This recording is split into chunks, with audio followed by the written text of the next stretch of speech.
តិថិជនជាកម្មសិទ្ធិអ្នកណាការធ្វើអាជីវកម្មអតិថិជនមិនថិតថេរជារបស់នរណាម្នាក់នោះទេពួកគេជ្រើសរើសផ្អែកលើតម្លៃគុណភាពសេវាកម្មនិងបទពិសោធន៍ដែលពួកគេទទួលបានជោគជ័យក្នុងអាជីវកម្មតម្រូវឲ្យមានការប្រកួតប្រជែងសកម្មការកែលម្អជាបន្តបន្ទាប់និងសមត្ថភាពពិតប្រាកដមិនមែនគ្រាន់តែរងចាំអតិថិជនមកទេអតិថិជន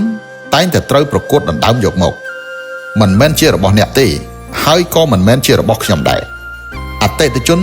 ជាកម្មសិទ្ធិរបស់ទីផ្សារអ្នកណាដែលមានផលិតផលល្អជាង